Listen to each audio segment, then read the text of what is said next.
The Variants, issue number 2. We are in the midst of a Jessica Jones mystery.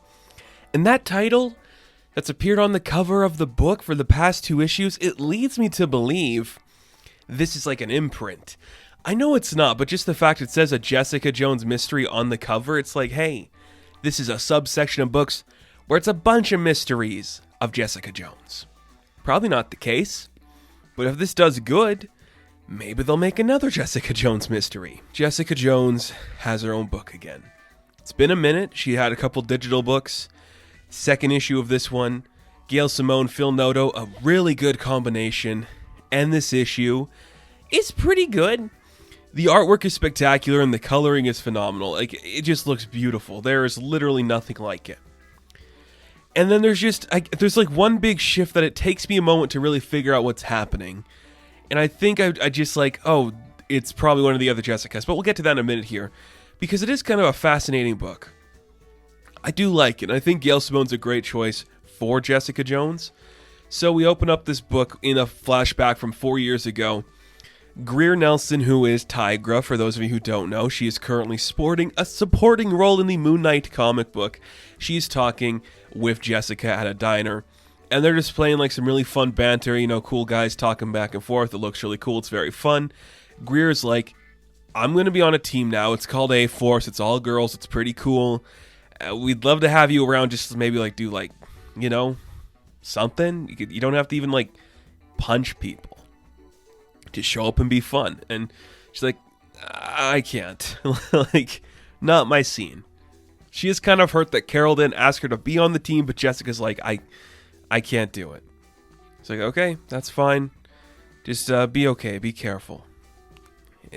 Just be careful. Like, that's nice. Cool friends, just looking out for each other. You live to see it. And of course, with every issue, there is the narration from Jessica going on between the pages. I'm not going to talk about every single one.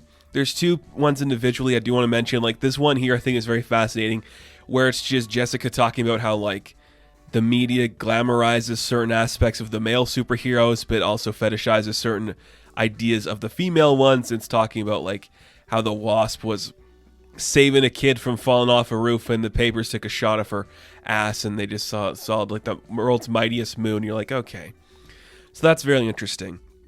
But that's the past. We come back to the present where the 3 Jessicas are talking to each other. The Captain America one standing overhead. And everything looks like it's about to break out into fighting. But in comes their daughter, Dani. And then we get a nice montage where we just see Jessica talking about how Dani's up to this point lived a very normal life. Relatively speaking, except for that minute when she turned purple, which is one of my favorite Jessica Jones books, Turning Purple. I love it. I'm always a sucker for a good Luke Cage and Danny Rand, like, just appearance, and they're both have some cool photos in this book, but you just see the mom instincts kick in, and Jessica starts to punch the other ones, but who comes in to help her? It's none other than Luke Cage, who's like, yeah, you don't get between a husband and his daughter. And he just comes in and punches the shit out of the Captain America Jess. And we're like, okay, this is our normal Jess. We can figure that much out. And I'm just sitting here thinking, it's a real shame we canceled that Luke Cage book. I could probably do an entire episode of my podcast. I could do an entire video essay talking about why Luke Cage should be the center of this company and why he should be their prominent character who is focused on heavily in other media. But the fact is they just don't do anything with him, and they should. So he saves Jess, and she instantly passes out. It's very scary. She doesn't know what's going on. And she realizes she's entering into her own mind, potentially. And who's there watching her? Well, it's the kill safe for Kilgrave. Kilgrave shows up, and they just have a disturbing conversation where Jessica starts to freak out. And I love Kilgrave because it's such a good villain, just making him a piece of shit, There's no need for redemption, no arc where he has to be like a complicated figure where it's like a traumatic past. It's like he is a serial rapist and abuser. It's all we have to do for him. I respect the hell out of that for not trying to make him anything else. And all he says to Jessica at the end is like, oh, did you check on Maria? And we see that Jess wakes up, she's broken and distraught, and this is the other piece of narration that I really like from her. It's like, Luke loves me so much that I could tell him, you have to get away from me right now, and he would do it because that's how much he loves me. And that's what happens. She gets a voicemail from Matt. Maria hung herself in prison. Her final words, happy anniversary.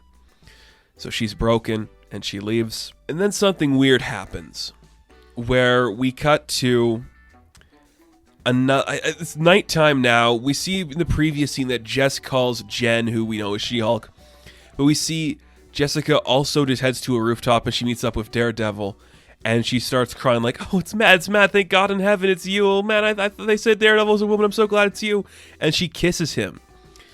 And two things about this. My favorite, I have two thoughts. Like, I love Matt's reaction, like, why are you doing this? What about Luke? What about you? It's not, he's down to clown right now. Matt's like, I would do this, but damn it, woman, you're married? And I don't think you're in the right state of mind.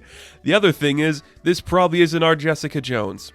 I don't get the sense this is the Jessica we've been following. She is dressed like the other ones. I think this is the one that broke into the house before.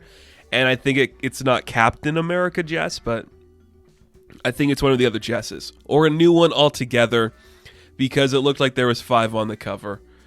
And you just see Daredevil pushes away, and Jess breaks down crying like, okay, go away before I hurt you. And she flies away. And then we see... And this is why I'm like, it might be another Jessica altogether, because when we cut to her with She-Hulk, she's wearing like a darker gray shirt. So I'm like, oh, this is probably a different Jessica Jones. Thanks, Gail. I'm trying to keep up. And it's not that it's like a complicated book to follow, but you have like 4 Jessica Joneses at this point. It's a lot to process.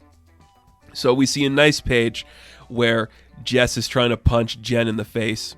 Not working, doesn't affect her. She's like, okay, what are we doing here, Jessica? What is this all about? She's like, I need somebody to watch me for the next 24 hours where if something bad is going to happen to me, I can't easily punch them and walk away. You got to keep me safe. But they hear something in the other room, and suddenly they're distracted. They turn to hear what it is. Jen pulls out a gun. She's like, I'm going to kill you. And who's in the other room? Well, it's Jewel. Another Jessica Jones happens to show up, and we're just left like... How many more can you introduce, Gail? But I'm here for it. So if I'm clocking things right, we have our Jessica Jones, Captain America Jessica Jones, we have Jewel Jessica Jones, and we have the other one who broke in and was wearing the jacket at the beginning. So that's 4, at least 4, potentially more. It's a good book, man. The writing is solid. The story is very interesting. Anytime you can put Tigra, She-Hulk, and Luke Cage in a book, I'm on board for it. You have a great just like theme with the villain. You have a very horny Matt Murdock. I am on board for everything we are seeing, and this issue is spectacularly fun because of that. Very cool. Digging what we're seeing, man. Digging what we are seeing. I cannot wait to see what's coming next from this book. So, The Variants, issue number 2. I'm going to give a 7 out of 10.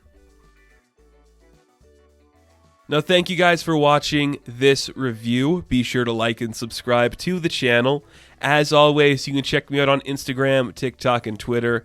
And as always, I will catch you in the next one. Have fun. Stay safe. Good luck.